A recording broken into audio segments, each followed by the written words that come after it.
안녕하세요. IMF에서 섬뜩한 경고를 하고 있습니다. 한국의 집값이 10포인트 하락할 거라고 이야기합니다. 10포인트. 언제하고 비교해서 10% 하락이냐면요. 코로나 직전인 2019년 말하고 비교했을 때 10% 하락할 것을 전망합니다. 이 10%라고 하니까 별로 느낌이 없는 것 같죠. 1997년 IMF 이 시기 때 한국의 집값이 20% 떨어졌습니다. 20%. 근데 지금 현재 올라있는 집값이 아니라 2019년 가격에서 10% 떨어진다라고 전망한 겁니다. 제가 하는 개인적인 얘기입니다만은 실제로 집값 하락이 IMF 1997년 98년 만큼의 하락폭을 보일 거다라고 보면 거의 맞을 것 같습니다. 무슨 얘기냐? 앞으로 몇 년간 최소 4년, 5년 집값 하락이 상상을 초월할 거다라고 감히 전망합니다. 절대로 지금은 집을 살 시기가 아니다. 지금 지금 윤석열 대통령이, 윤석열 정부가 임대사업자들에게도 대출을 허용해 줄 것으로 지금 정책 방향을 지금 잡아가고 있는 상황입니다. 왜겠습니까? 거품이 너무 심해서 사람들이 아예 집을 안 사겠다라고 아예 그냥 마음이 돌아섰기 때문입니다. 이런 상황이기 때문에 어떤 식으로든 집값을 떠받들려고 나름 방법을 쓰고 있는 거다라고 봐야 되겠습니다. 우리네 삶이 그동안에 어땠습니까? 부동산 때문에 엉망이 돼버렸죠. 엉망이 돼버렸습니다. 문재인 정부 2017년부터였나요? 16년부터였나요? 문재인 정부가 있는 기간 동안에 벌어진 부동산 관련한 거품들이 너무 심했죠. 그 때문에 지금 현재 대려 부동산 관련한 거래가 더 빨리 얼어붙었던 것 같습니다. 어느 정도여야 되는데 너무 심했다라는 거죠. 그런 심한 충격들이 앞으로 어떻게 되겠습니까? 점점 더 심해질 것이다. 더 삭막해질 것이다. 라고 봐야 될 것 같습니다.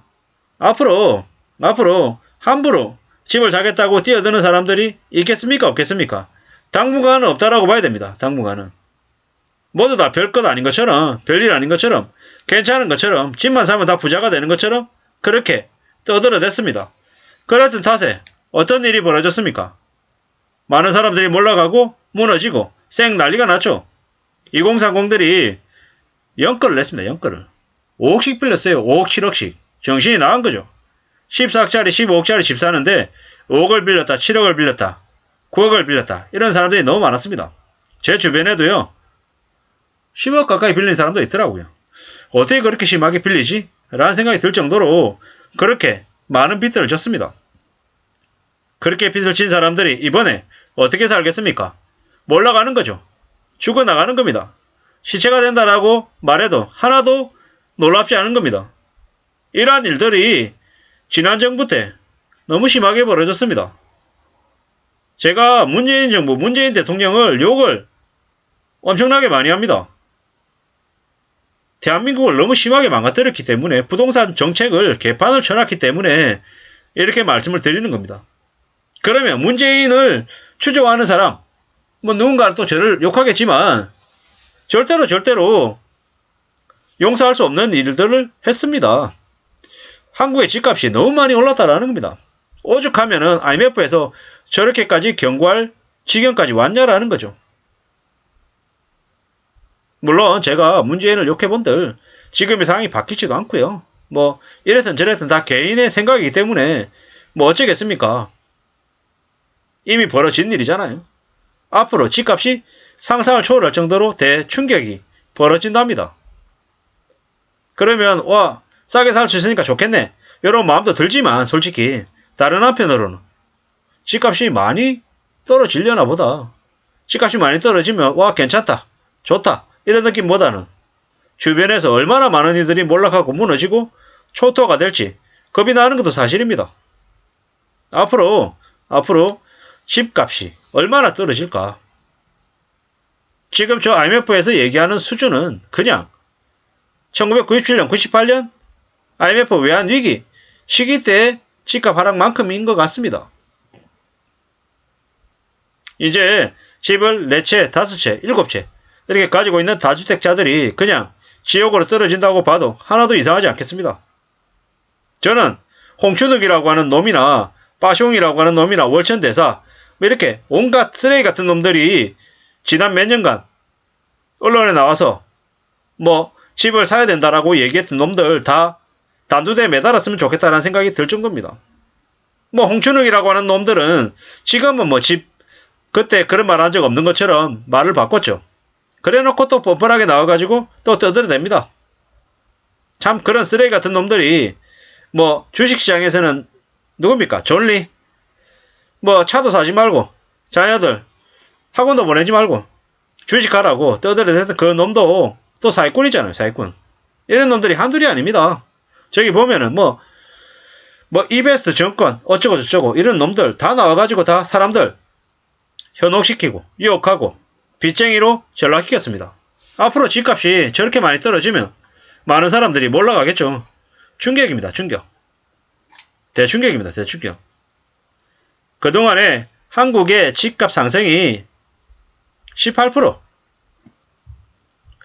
2019년에서 2021년까지 18% 올랐답니다. 충격이죠. 충격. 앞으로 어떤 일이 벌어질까? 무섭죠. 무섭습니다. 집값이 뉴질랜드, 호주에 이어서 세 번째로 높은 수준이랍니다. 이게 어떻게 살란 말이죠? 그동안에 너무 많은 짓거리들이 있었습니다. 너무 많은 짓거리들.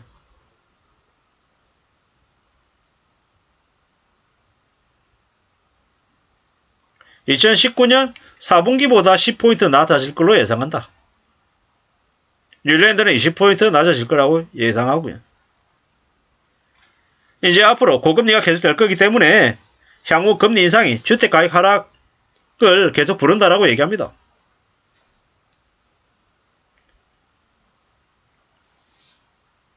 전체 지역은 3포인트의 금리 인상으로 향후 2년 동안 주택가격 상승을 5% 이상 낮출 거라고 얘기했습니다. 한국은 여기서 훨씬 더 심하기 때문에 10%를 얘기하는 거고 이게 뭔가 싶은 거죠. 그동안에 섬뜩하게 올랐죠. 아직 멀었다. 한참 하락해야 된다라고 얘기합니다. 10%면 기존에 오른 거에 비해서 떨어진 것도 아닌데 호들갑 뜨네. 이렇게 얘기하죠. 19년 말하고 비교해서 10%죠. 10% 하락이 뭐 하락이냐? 60% 정도 하락해야 섬뜩하지. 그 다음에 두세 배 오를 때는 경고가 없더니 이렇게도 얘기합니다. 뭐가 맞고 뭐가 틀린지는 두고 봐야 알겠죠. 확실한 건 뭐다? 앞으로 집값 하락폭이 상상을 초월할 거다. 라는 게 앞으로 벌어질 일임을 우리는 정신 바짝 차리고 내다보고 앞으로 어떻게 살지 잘 고민해야 될 것 같습니다. 이상입니다.